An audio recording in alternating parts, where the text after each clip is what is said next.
Le plus vous descendez sous l'eau, le plus la pression extérieure est forte, donc le plus la tension à l'intérieur du ballon est forte, au risque de faire exploser, éclater le ballon.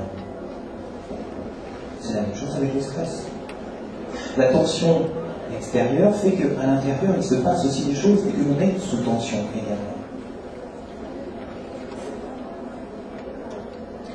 L'organisme mis sous pression s'adapte en déclenchant un ensemble de réactions neurophysiologiques, nerveuses, hormonales, que nous verrons un petit peu plus tard. Retenez surtout que le stress est une tension ordinaire sur laquelle il est possible d'agir facilement.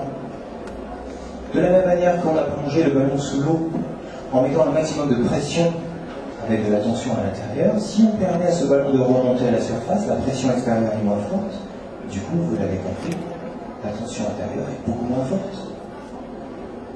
On va me dire comment on fait. On est là pour le découvrir, on est là pour travailler aussi sur ces aspects. Et pour que ce soit vraiment efficace, il faut se poser la dernière question, c'est de définir quelles sont les réponses physiologiques, psychologiques, comportementales. Qu'est-ce qui se passe à l'intérieur de moi? C'est quoi ma petite fumée à moi? Tremblement, encore une fois, transpiration, palpitation cardiaque, énervement, agressivité, anxiété, etc. À vous, en fonction de votre inventaire, de l'inventaire de vos propres stress, et de dire, ah oui, maintenant je sais.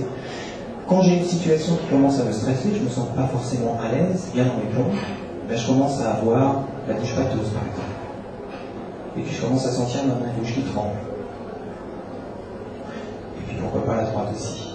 Mais on commence toujours par la même chose. L'organisme est fait de cette manière-là, ce qui est plutôt intéressant. En règle générale, il commencera toujours par la même chose. La bouche pâteuse. Je sais, à partir du moment où ma bouche commence à être pâteuse, qu'il faut non seulement que je boive un verre d'eau, mais en plus, je dis attention, là je suis en train de monter à 38 degrés de stress. Et là, ça devient inquiétant.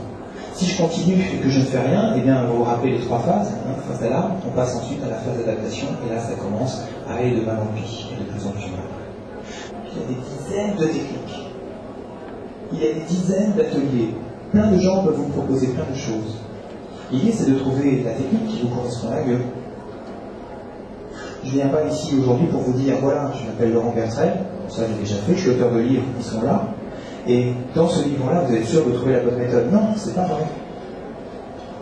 Vous êtes peut-être sûr de trouver quelque chose qui va vous intéresser, effectivement. Et c'est là le but, c'est là le sens de la démarche. De se dire, allez chercher, allez à la page aux infos comme vous êtes là aujourd'hui pour vous dire, voilà, ça m'intéresse, ça je prends parce que c'est un outil qui me convient, qui me correspond.